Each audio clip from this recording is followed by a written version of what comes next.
పశ్చిమాసియాలో పరిస్థితులు ప్రపంచ దేశాలను ఆందోళనకు గురిచేస్తున్నాయి. శాంతి ఒప్పందం విషయంలో ట్రంప్ ఇచ్చిన గడువు ఇవాళ రాత్రి 8 గంటలతో ముగియనుంది. అయితే ట్రంప్ వార్నింగ్ ను లైట్ తీసుకున్న ఇరాన్ అమెరికాకు బిగ్ సర్ప్రైజ్ ఇస్తామని అంటుంది. వార్ రూపంలో ఖమేనీ వైట్ హౌస్ నుంచి ట్రంప్ ఇలా ఎవరూ తగ్గకపోవడంతో గడువు ముగిసాక ఏం జరుగుతుందోనన్న ఆందోళనలు వ్యక్తమవుతున్నాయి.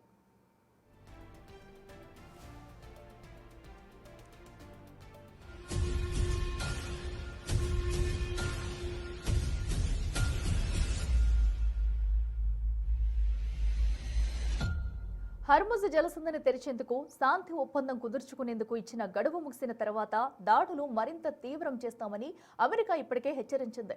ఏప్రిల్ 7ను power plant day, bridge day మారుస్తానని ట్రంప్ వార్నింగ్ ఇచ్చారు. ఇరాన్లోని ప్రతి పవర్ ప్లాంట్, ప్రతి బ్రిడ్జిని నేలమట్టం చేస్తామని చెప్పారు. ఇరాన్ మొండిగా వ్యవహరిస్తే వారి ఆయిల్ రిఫైనరీలను ధ్వంసం చేసుకుంటామని ట్రంప్ ఇప్పటికే స్పష్టం చేశారు. అమెరికా పవర్ గ్రిడ్లు, ప్లాంట్లను లక్ష్యం చేసుకుంటే ఇరాన్ అంధకారంలోకి వెళ్లిపోయే ప్రమాదం ఉంది. మరోవైపు కీలకమైన వంతెనలు, రవాణా మార్గాలు ధ్వంసం చేయడం ద్వారా ఇరాన్ సైనిక కదలికలను స్తంభింపజేయాలని ట్రంప్ భావిస్తున్నారు.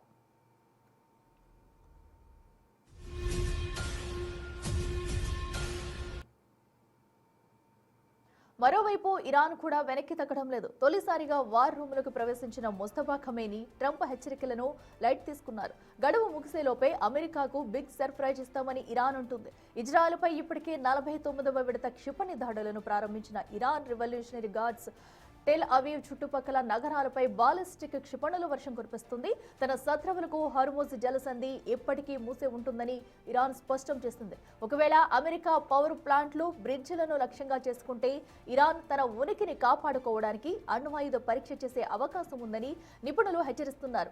ఒకవేళ ఇరాన్ అణ్వస్త్ర దేశంగా ప్రకటించకుంటే అమెరికా, ఇజ్రాయెల్ నేరుగా ఇరాన్ అణు కేంద్రాలపై భారీ దాడులు చేసే అవకాశం ఉందని, ఇది పరిస్థితిని మరింత ఉద్రిక్తంగా మారుస్తుందన్న అభిప్రాయాలు వ్యక్తమవుతున్నాయి.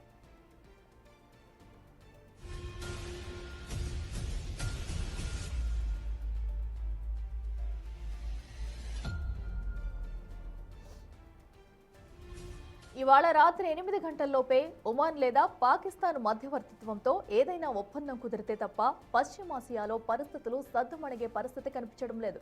ఒకవేళ డీల్ కుదరకపోతే రేపటి నుంచి ఇరాన్పై అమెరికా వైమానిక దాడులతో విరుచుకుపడే అవకాశం ఉంది.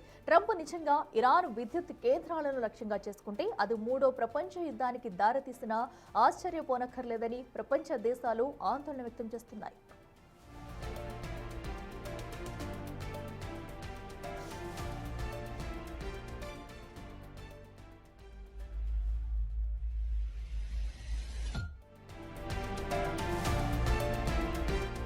బ్రేకింగ్ న్యూస్, ఇరాన్ కొత్త సుప్రీం లీడర్ ముస్తఫా ఖమేనీ ఎట్టకేలకు బయటకు వచ్చారు. ముస్తఫా చనిపోయి ఉండొచ్చని అమెరికా ప్రెసిడెంట్ డొనాల్డ్ ట్రంప్ అనుమానం వ్యక్తం చేసిన నేపథ్యంలో తొలిసారిగా వార్ రూమ్ లో ప్రత్యక్షమయ్యారు. కమాండర్ ఇన్ చీఫ్ హోదాలో ముస్తఫా సైనిక ఉన్నతాధికారులతో సమావేశం నిర్వహించిన వీడియోను ఇరాన్ రిలీజ్ చేసింది. పశ్చిమాసియాలో ఉద్రిక్తలు పెరుగుతున్న సమయంలో ముస్తఫా ఖమేనీ నేరుగా సైనిక కార్యక్రమాల్లో పాలు పంచుకోవడం ఆసక్తికరంగా మారింది. డిజిటల్ మ్యాప్లను పరిశీలిస్తూ క్షేత్రస్థాయి కమాండర్లకు దిశానిర్దేశం చేస్తున్న చిత్రాలు సోషల్ మీడియాలో వైరల్ అవుతున్నాయి.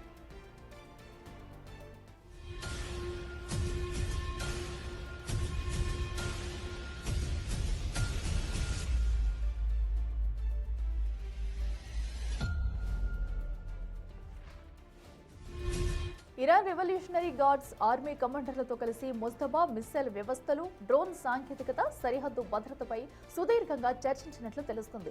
ఇప్పటి వరకు తెర వెనుక వ్యూహకర్తగా ఉన్న ముస్తఫా ఇప్పుడు నేరుగా యుద్ధ క్షేత్ర నిర్ణయాల్లో భాగస్వామి కావడంతో ఇజ్రాయెల్, అమెరికా సైనిక స్థావరాలపై దాడులు మరింత తీవ్రమయ్యే అవకాశం ఉందన్న వాదనలు వినిపిస్తున్నాయి. దేశ సార్వభౌమత్వాన్ని కాపాడే విషయంలో రాజీ పడే ప్రసక్తే లేదని, శత్రువుల దుశ్చర్యలను తిప్పుకొట్టేందుకు సిద్ధంగా ఉండాలని ముస్తఫా పిలుపునిచ్చినట్లు సమాచారం.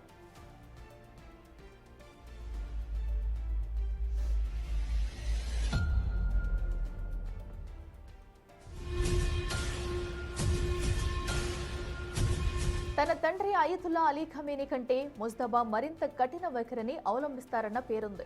ముస్తఫా నాయకత్వంలో హిజ్బుల్లా, హుతీలతో పాటు ఇతర మద్దతుదారులు మరింత బలోపేతమయ్యే అవకాశం ఉంది. ఇది పశ్చిమాసియాలో ఉద్రిక్తలను మరింత పెంచుతుందన్న వాదనలు వినిపిస్తున్నాయి.